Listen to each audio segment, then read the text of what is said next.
Last week, a caravan of trucks and SUVs that were flying a bunch of Trump flags converged on a Biden campaign bus in Texas, menacing them, which prompted an investigation by the FBI.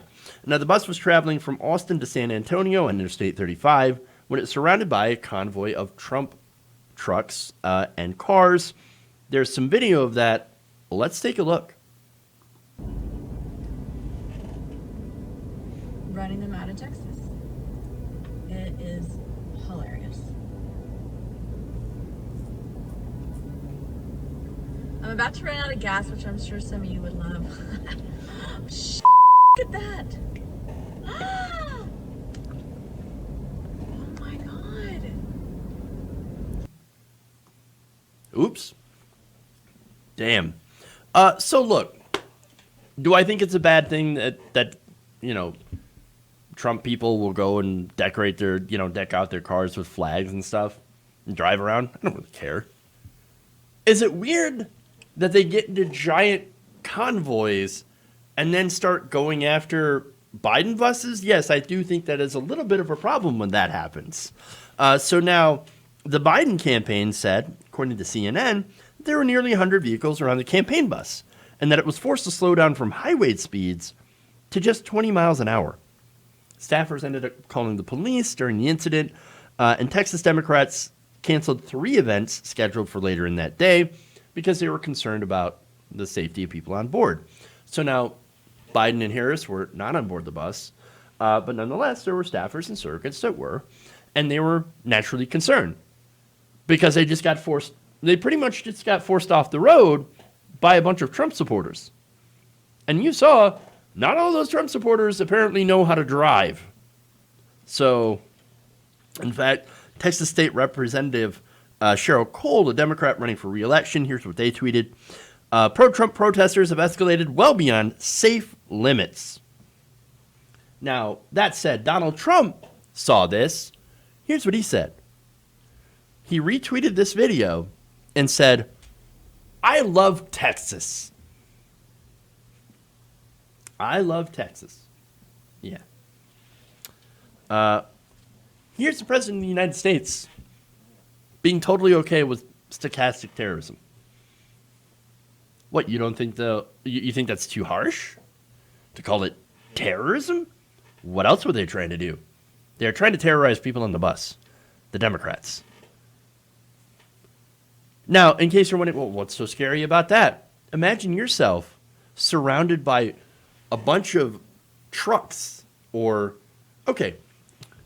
bunch of Priuses with a bunch of Biden-Harris flags with BLM stickers all over them, a whole caravan. If it sounds ridiculous, it is, because we don't do this, right? Because liberals don't do that. But it's ridiculous. But I'm pretty sure that if you had a Trump bus that were surrounded by that, conservative media would be, they'd be losing. Oh my God, look at the BLM and Antifa, they're trying to kill us. You got people out there talking about how, milkshakes are being used as deadly weapons against right-wing protesters. It's ridiculous. It is absolutely ridiculous. No, there was no other reason to do this than to try to intimidate the staffer that worked for Biden. And maybe, look, somebody just asked in the chat, what if Biden and Harris were on the bus? Well, it'd be the same issue. They're trying to menace people. And that's the problem. And so that's really the difference, right? It's never really the libs that are out there scaring people away from, for example, polling sites. Whereas you have conservatives that use fear tactics to try to get people to not vote. You also have people, that are so-called poll watchers that are just people with weapons trying to intimidate voters. And look, while there are issues with liberals suppressing the vote to progressives, during the primary elections in different ways, for example, using scheduling and, procedural tricks and all that kind of stuff, it's not the same. It's not the same thing. You have conservatives, you have right-wingers that are out there literally threatening harm to people, making them afraid of driving around, making them afraid of going to the polls and voting and all that stuff. And so it is a completely different situation. That said, the interesting thing here is the politics about it. I know, of course, we're a political show. Of course, we're going to talk about the politics of it. What would drive people to do this? I think they're scared of a Biden win. I mean, they're not afraid of the people in the bus, but they kind of are. I mean, the people in the bus were also afraid because they were being menaced, but the people out there, I think they're afraid of what a political win would mean for them. I mean, Trump supporters in Texas, they're scared that Donald Trump will lose. And they've been fed all this propaganda, all this, stuff about Democrats. Oh, they're going to come for your guns. Look, I'm actually okay with guns. I don't have an issue. As long as you're trained and licensed how to use it, that's perfectly fine. Yeah, own a gun. I don't really care. But as far as going house to take away your guns, no, that's ridiculous. It's never going to happen. American gun culture is far too strong. It would never abide for something like that, and I wouldn't advocate for something like that. So that's not going to happen. Again, remember, Republicans sat there and told you for 8 years, Obama couldn't take your guns. He's going to take your guns. Then he's going to force you to live in hobbit homes, which never happened. That's the kind of conspiracy stuff that you hear from right-wingers, that you hear from Republicans. It's never true. It's never true.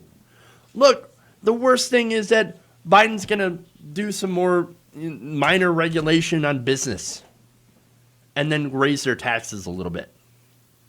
And if you're making over $400,000, you're going to have your taxes raised. That's the worst that Joe Biden's going to do. That's it. Nonetheless, they've drunk the Kool-Aid. But as far as Texas is concerned, it is interesting that this happened in Texas, where Trump only leads Biden by 1.5 percentage points. Now, do I think that Joe Biden's going to win Texas? I think it's very close. I think maybe it can go either way. Donald Trump will barely edge out Biden in Texas, which will actually be a pretty big deal because Texas no longer solidly, reliably red, now turning purple. And then, and by the way, it is something that I kind of predicted, five years ago? 6 maybe? That eventually Texas is going to be blue in one of these elections. But that said, right, could also go to Biden by a small margin, and that would also be gigantic. But I don't know. But to see that the fear of that happening is enough to send MAGA chuds into a frothing rage. And now they're doing fear tactics against liberal voters and obviously the campaign. I mean, wouldn't it be something, though, if Biden did take Texas? After all, recent news on that. Federal judge rejected Texas Republicans' bid to toss out over 100,000 ballots. So 127,000 ballots that were contested, they decided, no, we're not going to throw those out. We're going to allow those to stay in. So they might be afraid of that. But let me tell you, fear makes people act out in dangerous, unpredictable ways. When the amount of fear that gets pumped into conservative brains by right-wing media, I'm concerned that there are going to be, some of them might end up being moved to violence, especially when egged on by the President of the United States. I think if Biden wins, a lot of people are going to be primed to believe that it only happened because of widespread rampant voter fraud. That Donald Trump had the election, stolen from him by completely legitimate mail-in ballots that Republicans and Democrats have been used without issue for decades. But now, because more people want to use them, i.e. more Democrats, now they're bad. And so now they're bad, now they're fraudulent, now they're the worst because Donald Trump doesn't like them. But as I said before, fear makes people irrational. And so that's what we're seeing. We're just seeing a completely irrational, reactionary party from the Republicans. They used to actually stand for something. Now they don't. They're completely reactionary and are basically only there to funnel money to the rich. That's the only use for them. And so, look, this is dangerous. And I think the next few days, I mean, the next week, possibly longer, it's going to be really, really tough to get through, regardless of who wins. Obviously, if Donald Trump wins, well, that's a whole new set of problems. But even if Joe Biden wins, there's still going to be quite a bit of problems. These people are not going away. MAGA people are not going to disappear magically.